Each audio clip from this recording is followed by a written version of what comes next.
Muy buenas tardes, soy Rubén Fidalgo y el protagonista de hoy en esta videoprueba de autoocasión es el Hyundai Kona N.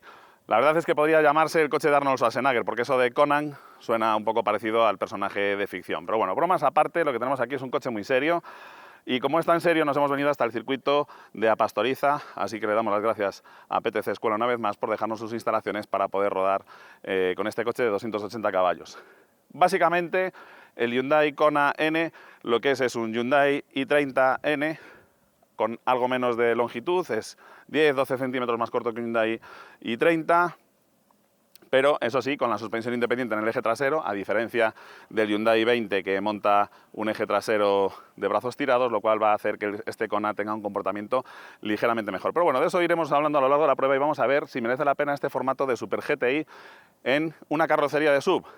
Y os adelanto que el Hyundai i30, siendo más capaz, con mejor maletero, con mejores plazas traseras, un coche un poco más grande, es más barato que este Kona, unos 4.000, 5.000 euros. Y también el Ford Puma ST es más barato. Eso sí, el Ford Puma ST tiene mucha menos potencia y la verdad es que esos caballos extras se nota. Tenemos aquí prácticamente 80 caballos más. Pero bueno, de todo eso iremos hablando a lo largo de la prueba. Así que venga, al lío.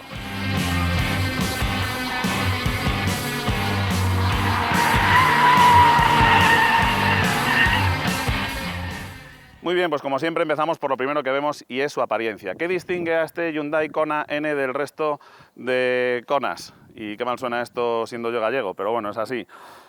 Bueno, pues principalmente una menor altura libre al suelo, lógicamente para hacerlo más estable, aunque tenga una carrocería SUV. Estos labios en color rojo en el faldón delantero también es un poco más bajo. Y estos spoilers más agresivos en la parte delantera que contribuyen a que el eje delantero tenga un poquito más de aplomo a alta velocidad. Los faros son full LED, además con ese diseño tan característico del Hyundai Kona, con las luces deslocalizadas, tenemos las DRLs diurnas aquí y los faros principales aquí. No os asustéis porque no tengan tinieblas, porque al ser full LED, la verdad es que abren bastante el haz de luz. Eso sí, la huella de luz tiene bastantes zonas muy luminosas y otras con una zona un poquito sombreada que hace que cuando vas por una carretera con badenes te da la sensación de que en algunos sitios hay baches cuando en realidad lo que tienes ahí es una sombra. Un punto que deberían mejorar. Otro detalle de diseño del Kona N, el logo de Hyundai, la mítica H en negro, que casi queda enmascarada con una rejilla que tiene un entramado mucho más abierto para mejorar la refrigeración. Y además estas tres falsas tomas de aire en la parte superior que contribuyen a darle ese toque más sport al Kona N.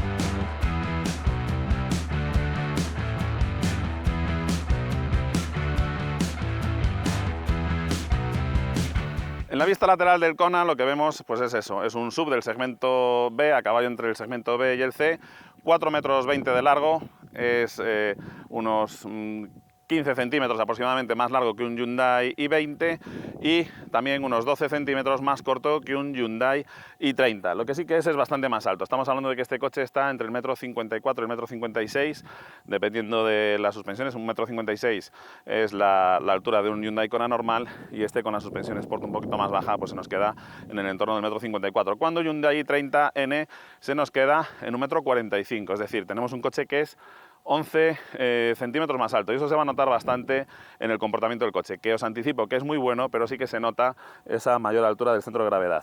¿Diferencias en este acabado N? Bueno, pues los faldones con ese labio en rojo, la firma N en la talonera justo delante del paso de rueda trasero, las espectaculares llantas de 19 pulgadas calzadas con neumáticos 235/40, un poquito excesivos, bastante crítico, tenemos muy poco perfil y el coche, eso hace un poco bruscas las reacciones cuando estamos al límite, aunque la verdad es que el coche es un juguete súper divertido, como veréis después cuando nos pongamos en la pista. En fin, los ajustes y acabados son buenos, las dimensiones son las de un coche compacto y la verdad es que el Kona, con el lavado de cara al que ha sido sometido no hace demasiado tiempo, le ha sentado muy bien y lo ha rejuvenecido mucho.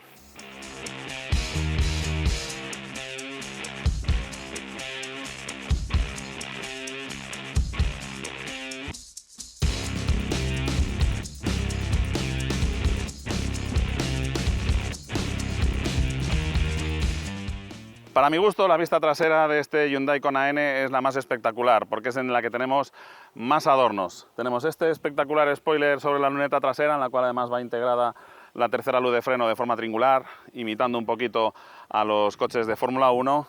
También tenemos este difusor inferior y unas salidas de escape enormes y que tienen una función de sonido deportivo que afortunadamente no son tan estridentes como las que encontramos en otros modelos, como por ejemplo los Mini Cooper, John Cooper Works o los Cupra, que la verdad es que son ideales para que los vecinos nos apedreen cuando llegamos a casa de madrugada.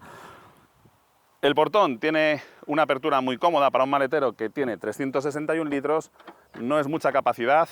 Por ejemplo, rivales como un Volkswagen T-Roc, que estaría más o menos en este segmento, tiene más volumen de maletero. Eso sí, las formas son bastante aprovechables.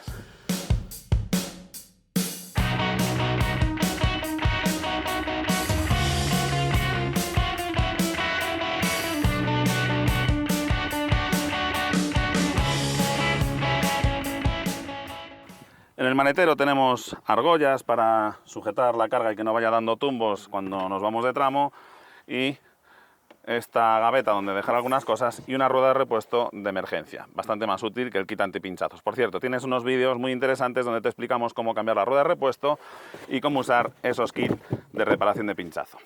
Si necesitamos ampliar el maletero, retiramos la bandeja. La buena noticia es que el portón del maletero aquí está tapizado, cosa que en otros fabricantes se ahorran, y abatimos los respaldos por mitades asimétricas que, como veis, nos dejan un suelo prácticamente plano. Aquí el reposacabezas está estirado a tope. Ya veis que el maletero queda con un suelo casi plano por completo. Al abrir las puertas delanteras de este Kona N nos recibe unos asientos que tienen muy buen aspecto. Les falta un poquito de sujeción después, sobre todo en los muslos, pero la verdad es que son muy confortables para viajar. Por lo demás, salvo el volante, con esas teclas que luego me referiré a ellas, es el Kona que ya conocemos. El salpicadero no tiene muchas diferencias con respecto al resto de los modelos de la gama Kona. Eso sí, como veis, es un tope de gama. Tenemos aquí en la consola central las teclas para la calefacción y ventilación de los asientos, el control de estabilidad, la cámara de marcha atrás, el start-stop, el volante calefactado, etc. Un poco más arriba, los mandos de la climatización, monozona. La verdad es que no tenemos un habitáculo tan grande como para necesitar un multizona, y la pantalla del sistema multimedia de buena respuesta. Esta es la vista que tiene el conductor. Tenemos esta ruleta de aquí, que luego veremos en detalle, para modificar los modos de conducción y también los modos del control de tracción. Los modos de conducción los podemos cambiar también con esta tecla N, que nos van a variar la dureza de la suspensión, la dureza de la dirección asistida, la sensibilidad del pedal del acelerador, la respuesta de la caja de cambios y también la respuesta del control de estabilidad. Como veis, también me varía la información que me muestra el cuadro de instrumentos. Todos los mandos quedan bastante a mano. Tenemos esta tecla roja del N Green System, que lo que hace es me da una especie de sobreprestaciones durante 20 segundos cuando las condiciones son las apropiadas. En fin, todo nos queda a mano. El cuadro de instrumentos tiene muy buena información y los mandos más importantes muy fáciles de accionar. Mediante esta ruleta, si la giramos, cuando está, veis que está encendido Drive, lo que va a hacer es modificarme el modo de conducción, y si la aprieto me activa lo de tracción, y lo que va a modificar es la respuesta del diferencial electrónico autoblocante y del control de tracción. Aquí veis los distintos programas de los modos de conducción: Eco, Normal y Sport. Si pulsamos la tecla y vamos a los programas de tracción, tenemos nieve, más nieve, barro o arena. A mayores tenemos la tecla N, que me activa el modo Super Sport, por decirlo de alguna manera, y que podemos modificar aquí. Si entramos en el modo N, nos muestra pues la temperatura de aceite, incluso también la presión sobre el pedal de freno. Tenemos varios circuitos aquí memorizados en la pantalla, esto ya para ultra frikis, pero lo interesante es que si accedemos aquí podemos modificar como queremos la puesta a punto del motor y de la caja de cambios, de la dirección, del diferencial autoblocante con control electrónico y de la dureza de la suspensión. Insisto en que en modo normal es como mejor funciona el coche. También tenemos distintos modos para reducir la sonoridad del escape, las visualizaciones del head-up display, que la verdad es que en conducción deportiva prácticamente es mejor apagarlo, y también la respuesta a la caja de cambio. Como veis, es todo muy configurable y la verdad es que puedes dejar el coche a tu gusto. Aunque eso sí, echo en menos una posición todavía más blanda de la suspensión para hacerlo más dulce en unas condiciones con la pista tan mojada como la que tenemos hoy. Al tratarse de un SUV, como el coche es bastante alto, ya os digo que mide más de 1,50 m, el acceso a las plazas delanteras es muy cómodo. Y una vez dentro, aunque el asiento delantero es regulable en altura, esta es la posición más baja y sigue quedando relativamente alta para tratarse de un coche Sport. Tenemos la columna de dirección regulable en altura y en profundidad, con muy buenos recorridos, y eso sí, aunque la postura es algo elevada, luego las cosas nos quedan bastante a mano.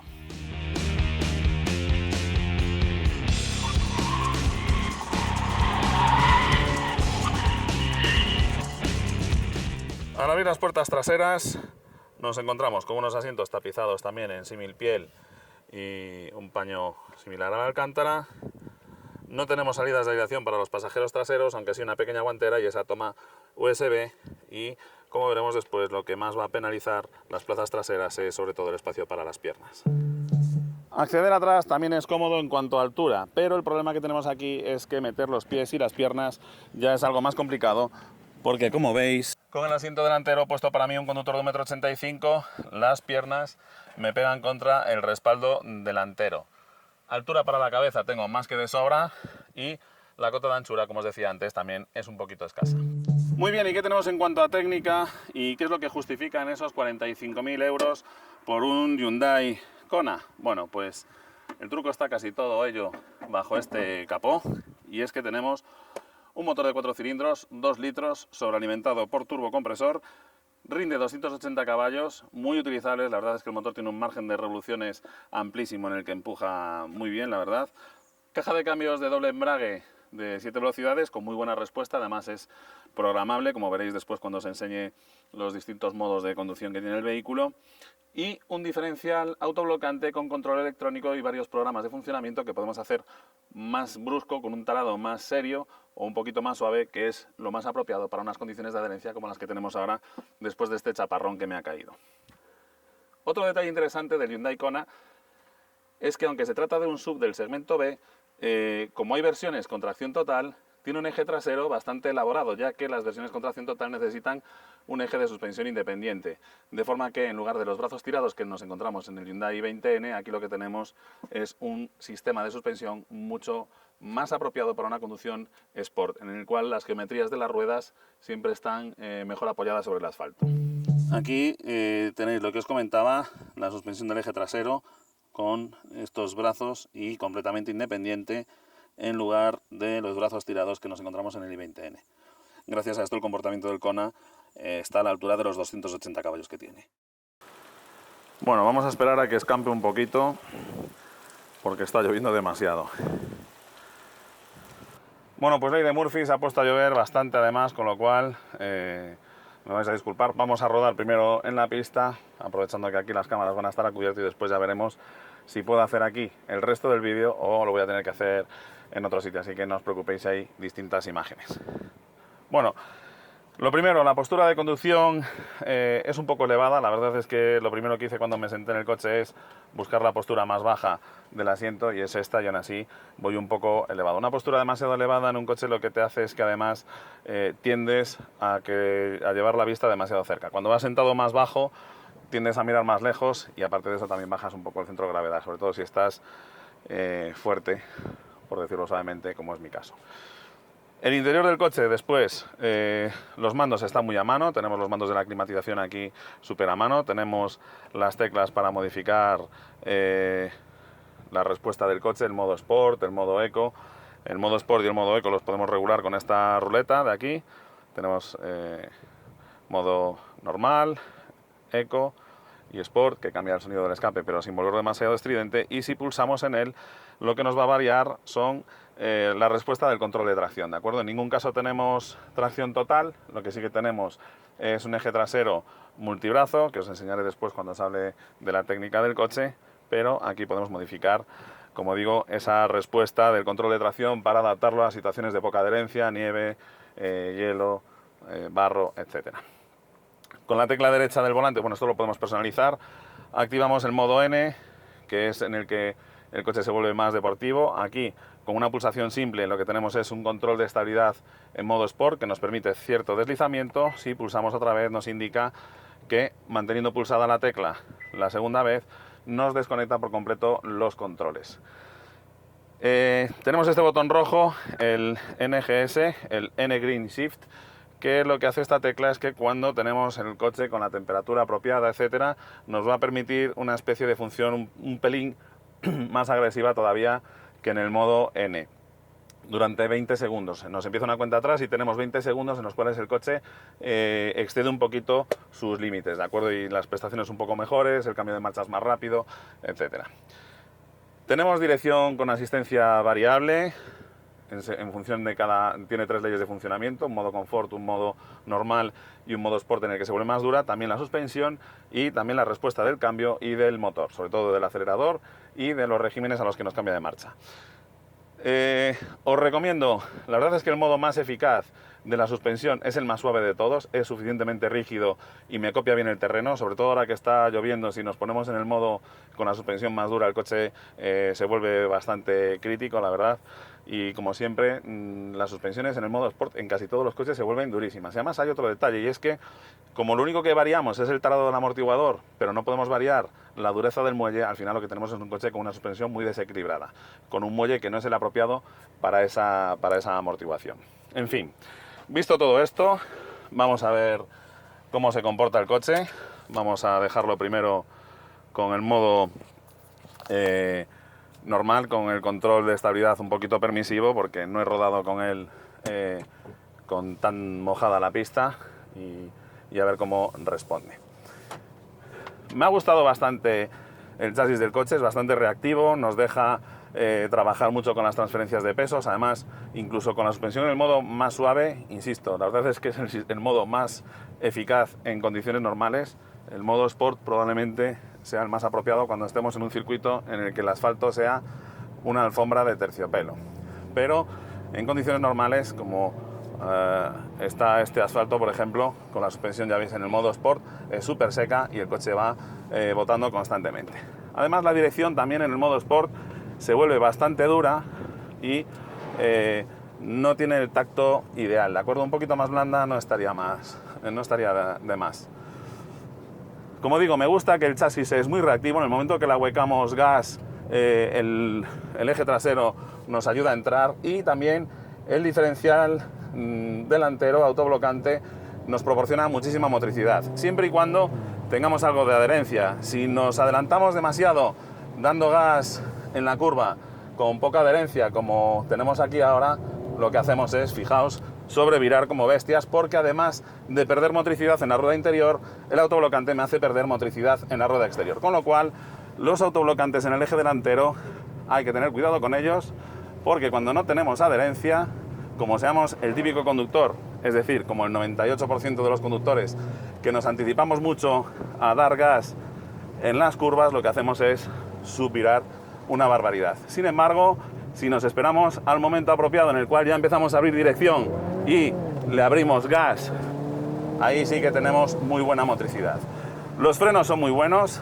Una vez más, Hyundai no necesita poner pegatinas de Brembo, ni pinzas de 4 pistones, ni nada de eso. Lo que utiliza son unos compuestos muy buenos, tanto en los discos como en las pastillas, y los frenos tienen un tacto delicioso, frenan muy bien, reaccionan muy bien y el tacto es muy bueno.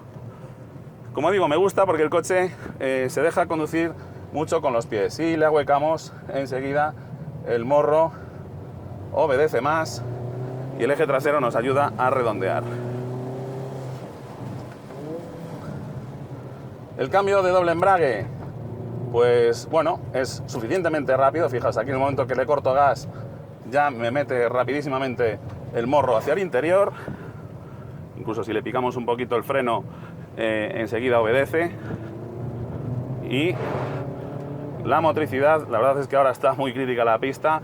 Estos Pirelli P0 no son los mejores neumáticos para rodar con tantísima agua. Además, este circuito, los que hayáis rodado aquí en Pastoriza lo sabéis, en cuanto está el asfalto mojado, es como conducir casi sobre hielo, porque la adherencia es mínima.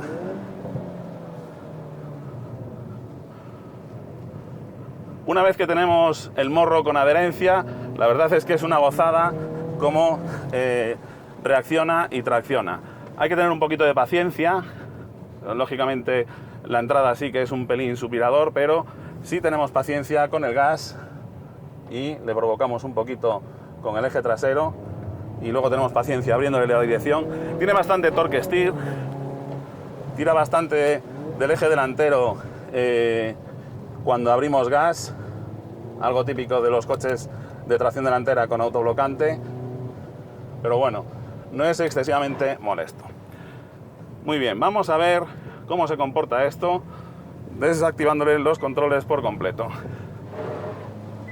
Ahí estamos. Vamos a ir con... Hay poca adherencia, así que mejor aprovechar el par motor y tirar de marchas largas que no estirarle demasiado las marchas cortas. El coche se vuelve mucho más nervioso.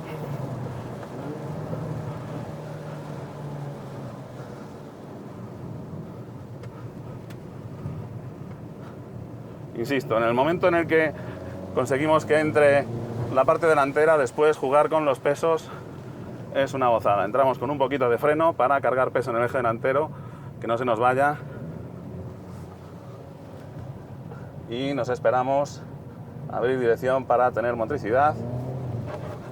Ahí me anticipé con el gas, ya visteis cómo el coche tiende a irse al exterior de la curva.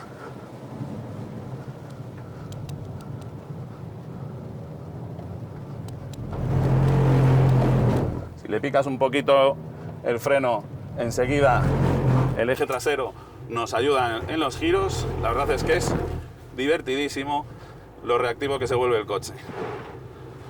Me gusta. Con la pista mojada se exagera menos esa mayor altura del centro de gravedad del coche. Como el coche rompe de adherencia antes que inclinarnos demasiado la carrocería, pues la verdad es que esos 10 centímetros más de altura que tiene con respecto a un Hyundai i30 no me penalizan demasiado aquí el balanceo, ya que la velocidad, la aceleración angular que cogemos, la aceleración lateral es mucho menor debido a que rompemos antes de adherencia y el coche balancea menos. Nos esperamos. Un poquito de pie izquierdo.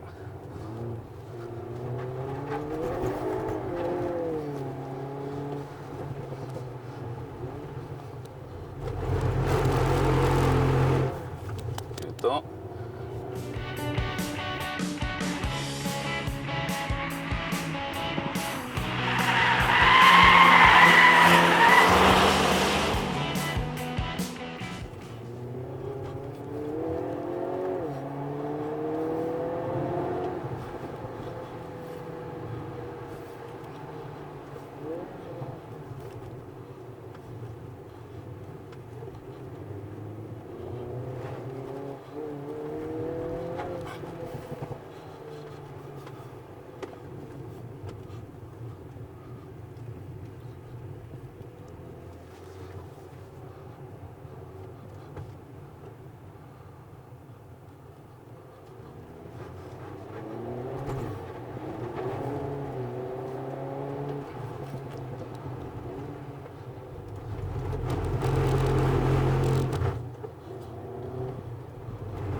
Bueno, pues después de algunas cuantas vueltas os puedo decir que el coche, primero, acelera bastante más que un Toyota Yaris GR, es mucho más rápido, lógicamente tiene menos motricidad, pero el coche es mucho más rápido y, si os digo la verdad, incluso puede llegar a ser más divertido porque es más reactivo el chasis, enseguida nos insinúa la trasera. En el Yaris hay que hacerlo todo muy brusco, aquí simplemente con picarle un poquito el freno o ahuecarle gas cuando el coche está con el morro bien metido, ya nos ayuda a girar. En ese sentido me parece un coche más divertido para conducir que el Toyota Yaris GR, tal vez lógicamente mucho más eficaz que este, pero eso. Y luego las aceleraciones, por ejemplo aquí en la salida de esta curva, si la hacemos bien, llegamos al final de meta prácticamente a 145 km por hora, y eso que hay muy mala adherencia,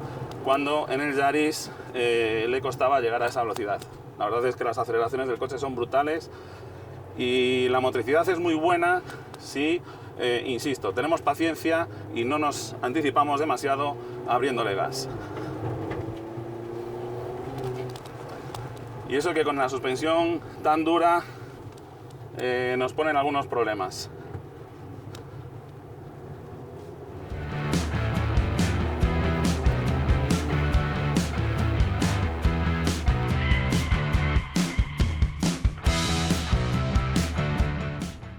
Muy bien, vamos a dar una vuelta de enfriamiento.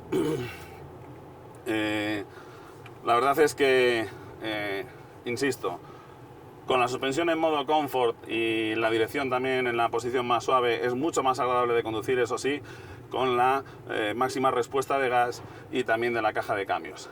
Me ha sorprendido, los frenos son muy buenos, me ha sorprendido también la motricidad. Lo que menos me gusta es la postura de conducción demasiado elevada, pero la verdad es que las reacciones del coche son una gozada. Es un coche bastante ágil, nos ayuda cuando se lo pedimos, en fin, no hace nada mal. Y eso que va con un calzado en el cual las reacciones son siempre mucho más críticas. La verdad es que me esperaba un comportamiento peor del que me he encontrado en este Hyundai Kona. Y además también me ha sorprendido lo que empuja el motor. La verdad es que el coche aquí en la recta corre una barbaridad. ¿Prefiero este al Toyota GR Yaris?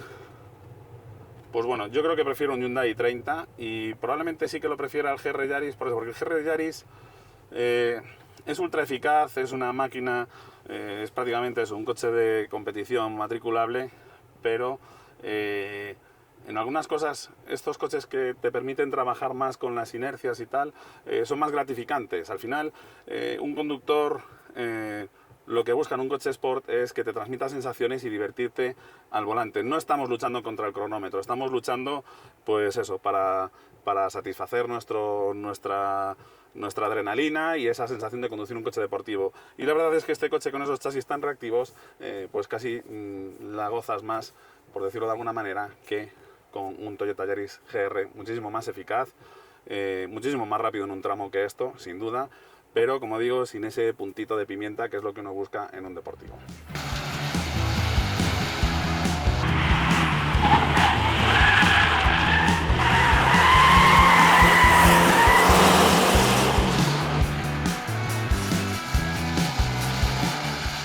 Con todo este lío de la lluvia me acabo de dar cuenta que no os he hablado de los consumos de este Hyundai Kona N. Y la verdad es que no están nada mal para un coche de estas prestaciones y que no tiene ni muy buena aerodinámica, y además con un diferencial autoblocante siempre tenemos un poquito más de arrastre en la transmisión. ¿Cuánto me ha gastado este coche durante la prueba? A los límites legales, bueno, pues en autopista el consumo se me ha estabilizado en 8,25 litros a los 100. No es un consumo muy parco, pero tampoco está nada mal teniendo en cuenta eso, la aerodinámica, unos neumáticos de 235 milímetros de ancho, un motor de 280 caballos y los arrastres de un diferencial autoblocante. En ciudad el consumo sí que es elevado, se nos va a ir hasta cerca de los 11 litros. Ahí, aunque tengamos una caja de cambios de doble embrague que no tiene resbalamiento del convertidor de par, sí que al coche le cuesta, cada vez que iniciamos la marcha, pues tenemos ahí unas pérdidas considerables, de forma que el consumo se me va a disparar hasta eso, por encima de los 10 litros, cerca de los 11 litros. Y en carreteras secundarias a ritmos legales entre 70 y 90 nos vamos a estar moviendo en el entorno de los 7,2, 7,3 litros, que insisto me parecen cifras muy buenas. En el circuito, rodando a un ritmo muy vivo, es fácil ver medias claramente por encima de los 15 litros, entre cerca de los 20 litros. Es algo habitual en un motor sobrealimentado con tantísima potencia. Antes de decirte si merece la pena o no gastar estos 45.000 euros más o menos que cuesta el Hyundai Kona, me gustaría recordarte que te suscribas al canal de Autocasión y actives la campanita, y así estarás atento a las futuras pruebas que iremos presentando, que seguramente que te resultan interesantes. También vídeos prácticos muy útiles y vídeos de coches clásicos para conocer un poquito de la historia del automóvil. ¿Merece la pena gastar 45.000 euros en este Hyundai Kona? Bueno, pues la verdad es que si nos fijamos en el equipamiento, tenemos un montón de HADAS, asistentes avanzados a la conducción, como la alerta de atención del conductor, la alerta de colisión con frenado de emergencia, asistente de mantenimiento en el carril, control de crucero adaptativo, en fin, un montón de ayudas a la conducción. Y aparte de eso también tenemos un diferencial autoblocante con control electrónico, un control de tracción con varios programas de funcionamiento, etc. En cuanto a confort, tenemos unos asientos con reglaje eléctrico, calefactados y climatizados, de tapicería mixta, piel y alcántara. En fin, en cuanto a confort también está bien. Y en cuanto a conectividad tenemos Apple CarPlay, Android Auto, inalámbricos, puerto de carga inalámbrico, en fin. Por equipamiento no hay queja. ¿Dónde está el problema? Bueno, pues que tenemos un Hyundai i30 que nos ofrece lo mismo en un coche más bajo, con un comportamiento dinámico tan bueno como este y mejor en algunos casos, en algunos puntos concretos, que este Hyundai Kona, por 5.000 euros menos. Entonces ese es el mayor problema que tenemos con este Hyundai Kona, que tenemos en su propia casa un modelo con la misma mecánica, con la misma tecnología y que cuesta algo menos de dinero, y además tenemos un coche con más maletero y más espacio en las plazas traseras. Dicho esto, ¿qué es lo que más me ha gustado del Hyundai Kona N? Bueno, pues por encima de todo el comportamiento, la verdad es que me ha sorprendido. Era un coche en el que no tenía demasiadas esperanzas, pero me ha sorprendido gratamente. Lo segundo que más me ha gustado es que tiene unos frenos formidables. Insisto, Hyundai no ha metido pinzas Brembo de 4 pistones o de 6 pistones, simplemente componentes de muy buena calidad que hacen que el coche tenga una respuesta al freno muy buena. Y lo tercero que más me ha gustado es ese diferencial autoblocante, que sí que me proporciona muchísima motricidad, sobre todo sobre asfalto seco. Por el contrario, ¿qué es lo que no me ha gustado de este Hyundai Kona? Bueno, pues las plazas traseras se quedan bastante escasas, el maletero con menos de 400 litros, cuando la mayoría de sus rivales, Ford Puma ST, de acuerdo, con 80 caballos menos, pero Volkswagen T-Roc R todavía tiene 20 caballos más y tracción total, tiene más maletero que este. En fin, la habitabilidad interior se queda un poquito escasa. Y por último, lo que menos me ha gustado de este Hyundai Kona es que sí que es cierto que va calzado con unas gomas de muy poquito perfil, y además las Pirelli son unos neumáticos que siempre han destacado por lo bruscos que son cuando llegamos al límite de adherencia. Es un neumático muy poco progresivo y hace que las reacciones al límite pues sean un poquito más bruscas de lo deseable. En fin, no me enrollo más, me voy con un poquito de prisa porque estoy viendo que me va a caer otra nube encima, así que como siempre me despido con un saludo y deseándote mucha suerte. Hasta pronto.